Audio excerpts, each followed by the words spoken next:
दंडवत प्रणाम. आज आपण अहंकार आणि नामस्मरण याविषयी थोडीशी चर्चा करूया. अहंकारामुळे माणूस किती लयाला जाऊ शकतो आणि नामस्मरणामुळे माणसाचा काय फायदा होऊ शकतो हे आज आपण पाहणार आहोत. त्यासाठी मी आपल्याला एक कथा सांगणार आहे, ती आपण शेवटपणे एकदम व्यवस्थित ऐकावी. तर एका गावामध्ये 2 बहिणी राहत होत्या. मोठी बहीण ही देवाची खूप भक्ती करायची, तर छोटी बहीण ही घरातील सर्व कामे व्यवस्थितपणे पार पाडायची आणि ते काम करत असताना देवाची भक्ती करायची. ते काम चालू असताना नामस्मरण घ्यायची. मोठ्या बहिणीने ज्यावेळेस लग्नाचे वय झाले तर त्यावेळेस मोठ्या बहिणीने लग्न केले नाही, संन्यास स्वीकारला आणि ती जंगलामध्ये जाऊन राहू लागली. तर छोट्या बहिणीने घरातील कामे करत करत करत लग्न केले. मोठ्या बहिणीने त्या ठिकाणी जंगलामध्ये जाऊन एक आश्रम बांधला, ज्या आश्रमामध्ये शिष्य परिवारही जमा झाला आणि ती त्या ठिकाणी देवाची भक्ती करणे, तपस्या करणे, तसेच भक्तांना ज्ञान प्रवचन देणे अशी कार्य करू लागली. त्यावेळेस भक्त परिवार जो होता, त्या मोठ्या बहिणीचा जो शिष्य परिवार होता तो त्या मोठ्या बहिणीचे खूप गुणगान गात असे, कौतुक करत असे. त्यावेळेस त्या मोठ्या बहिणीला खूप बरे वाटत असे. तिला अहंकार निर्माण झाला की मी संन्यास घेतला आहे, मी देवाची भक्ती करत आहे, हा तिच्यामध्ये अहम निर्माण झाला होता. परंतु ही छोटी बहीण अगदी गरिबीमध्ये परिस्थिती होती, त्यामुळे ती घरची कामे करत करत नवऱ्याची सेवा करत होती. तिचा नवरा अपंग होता, त्यामुळे ती इमानदारीने नवऱ्याची सेवा करायची, घरातील कामे करायची, नामस्मरण करायची, देवभक्ती करायची. त्यामुळे तिचा आपला रोजचा प्रवास चालू होता आणि मोठ्या बहिणीचाही प्रवास तिच्या मार्गाने चालू होता. परंतु मोठ्या बहिणीला अहंकार निर्माण झालेला होता, तर छोटी बहीण ही आपली इमानदारीने आपली रोजची कर्मे करत होती. एक दिवस त्यांच्या गावामध्ये एक साधू आला, ज्या साधूकडे एक दिव्य शक्ती होती, ज्या दिव्य शक्तीमुळे तो कुठल्याही माणसाला, प्राण्याला किंवा पशुला एका क्षणामध्ये जाळून भस्म करू शकत होता. तो साधू ज्यावेळेस गावामध्ये आला तर तो भिक्षा मागत होता. गावामध्ये आल्याच्या नंतर एका झाडाखालून चालला होता, त्यावेळेस एका कावळ्याने त्यावर विष्ठा केली आणि त्यावेळेस त्या साधूला राग आला. त्याने तो कावळा आपल्या दिव्य शक्तीने जाळून भस्म केला. त्यावेळेस त्या साधूला आणखीन अहम निर्माण झाला की मी कावळाही मारलेला आहे, असा अहम निर्माण तयार झाला आणि तो भिक्षा मागत मागत गावात फिरत होता. त्यावेळेस तो या लहान बहिणीच्या घरी भिक्षेसाठी आला आणि त्या वेळेस ती लहान बहीण आपल्या पतीची सेवा करत होती आणि त्यावेळेस हा साधू दारात येऊन म्हणाला, भिक्षाम देही. त्यावेळेस ती लहान बहीण म्हणाली, थोडं थांबा, मी माझ्या पतीची सेवा करत आहे, माझं काम चालू आहे, मी तुम्हाला एक थोड्या वेळात लगेच भिक्षा देते. परंतु त्यावेळेस त्या साधूला राग आला आणि तो म्हणाला, मी एवढा दिव्य शक्तीवाला साधू असून ही बाई मला थांबा म्हणती का, तर पतीची सेवा करत आहे. त्याला राग आला. त्यावेळेस ती घरातूनच म्हणाली, राग येऊन देऊ नका, तुम्हाला जरी राग आला तर जळून खाक होण्यासाठी मी तो काही कावळा नाही.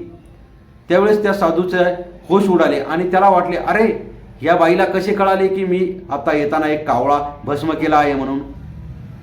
तर तो त्या गोष्टीचा विचार करून त्यात तल्लीन झाला. त्यावेळेस ती बाई नवऱ्याची सेवा करून बाहेर आली आणि आपल्या गाईचे दूध काढू लागली आणि साधूला म्हणाले, थोडं थांबा, मी तुम्हाला दूध देते. परंतु त्या साधू त्याच विचारात तल्लीन होता का हिला कळले कसे, हिला कोणी सांगितले, ज्यावेळेस मी कावळा भस्म केला त्यावेळेस त्या जवळ कोणीही नव्हते, तर हिला कळाले कसे. परंतु साधूच्या मनातून तो विचार गेला आणि तो त्या बाईकडे पाहू लागला. त्यावेळेस त्या बाईचे काम चालू होते. ती बाई त्या गाईची धार काढायला सुरुवात केली. धार काढत असताना अचानकच तिने एक दुधाची धार त्या ज्या भांड्यामध्ये धार काढत होती त्या भांड्याच्या कडेला शिंपडली. साधूला वाटले, अरे हिने हे काय केले. तर ती म्हणाली, काय नाही, माझ्या बहिणीचा एक आश्रम जंगलामध्ये आहे, त्या आश्रमाच्या कडेला आग लागली होती, ती आग मी या ठिकाणाहून विझवली आहे. साधूला वाटले काहीही पण खोटं सांगत आहे. तर ती म्हणाली, मी खोटं सांगत नाहीये, त्या माझ्या बहिणीच्या आश्रमाला आग लागली होती, ती मी या धारेमुळे विझवलेली आहे. साधूला वाटले हे खोटं सांगत आहे. साधूने त्या ठिकाणाहून भिक्षा घेतली आणि जाताना म्हणला, हे तुला कसे कळले की त्या ठिकाणी आग लागली आहे. ती म्हणाली, कळाले, देवाची कृपा. आणि परंतु ती बाई त्या साधूला म्हणाली, माझं जर खोटं वाटत असेल तर त्या ठिकाणी जाऊन पहा, आग विझलेली असेल आणि विझलेल्या आगीच्या खाली एक चांदीचं कडं तयार झालेलं असेल, तुम्हाला चेकच करायचे असेल तर तुम्ही त्या ठिकाणी जाऊन चेक करू शकता. साधूला काही चैन पडेना. मग साधू निघाला आणि जंगलामध्ये गेला. त्याने पाहिले आग खरोखर विझलेली होती. तिथे गेल्याच्या नंतर पाहिले हा जो शिष्य मोठ्या बहिणीचा शिष्य परिवार होता तो त्या मोठ्या बहिणीचे खूप कौतुक करत होता. म्हणत होता, आमच्या गुरु आईंमुळे हा आश्रम वाचला, आज आम्ही जिवंत आहोत. असं त्यावेळेस सर्व शिष्य परिवार त्या मोठ्या बहिणीचं कौतुक करत होता.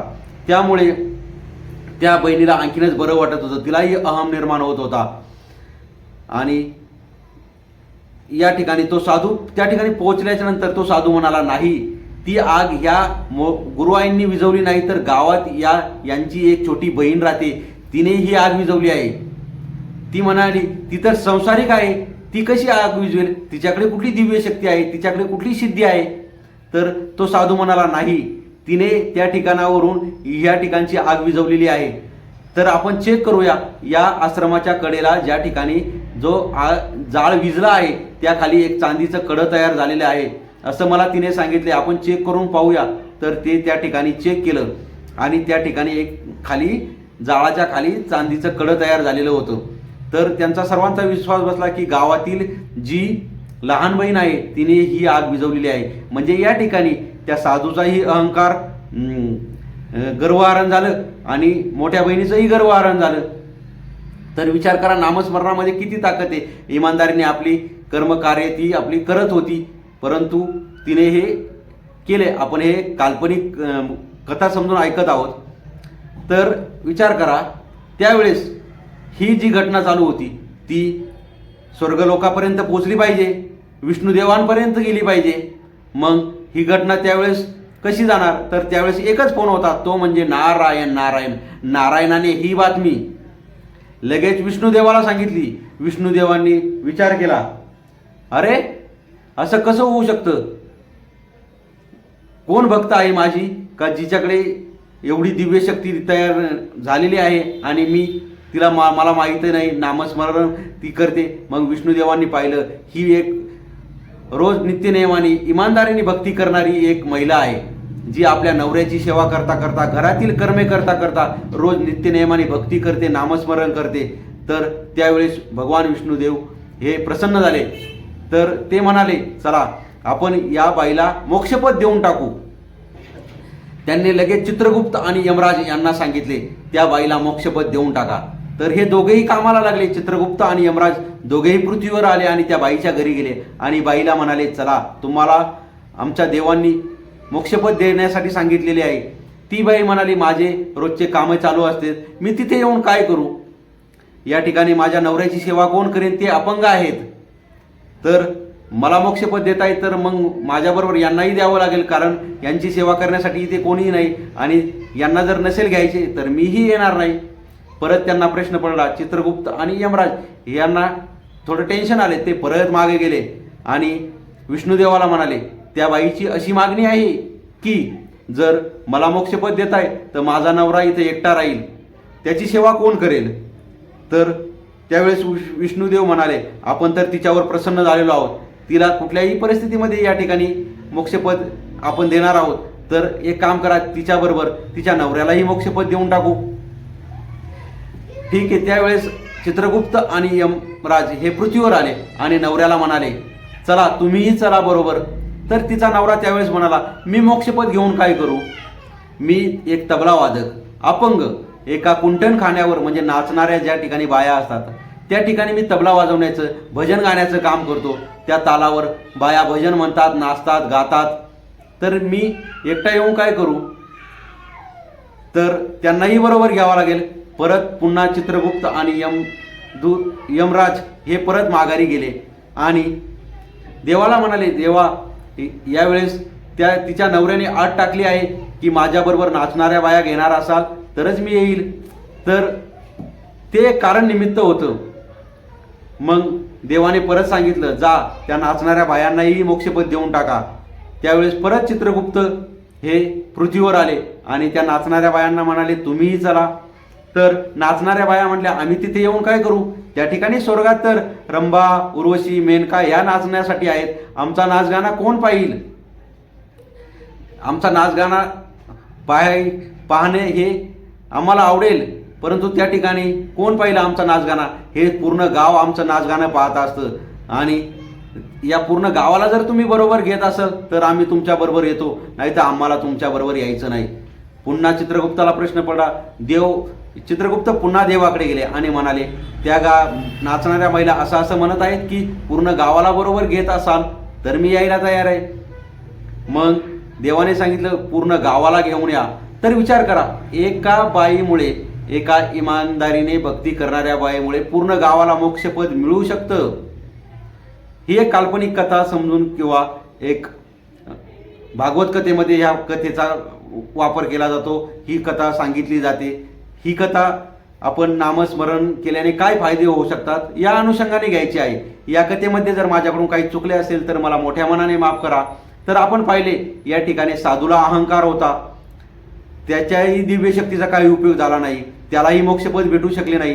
तिची बहीण, तिलाही अहम निर्माण झाला होता, संन्यास घेऊन कपडे बदलून तीही संन्यासी झाली होती, परंतु तिचे जे कौतुक केले जायचे त्यामुळे तिला अहम निर्माण व्हायचा की मी खूप भक्ती करते असं तसं, त्यामुळे तिलाही मोक्षपद प्राप्त होऊ शकले नाही. परंतु रोज नित्यकर्म करता करता, इमानदारीने देवाची सेवा करता करता नामस्मरण करणे, ह्या गोष्टीमुळे एका सर्वसाधारण बाईला मोक्षपद प्राप्त होऊ झाले. तर नामस्मरणामुळे आपण त्या ठिकाणी जाऊ शकतो. एवढेच आपल्याला या ठिकाणी कथेतून लक्षात घ्यायचे आहे. काही चुकले असेल तर मोठ्या मनाने माफ करा. दंडवत प्रणाम, दंडवत प्रणाम, दंडवत प्रणाम.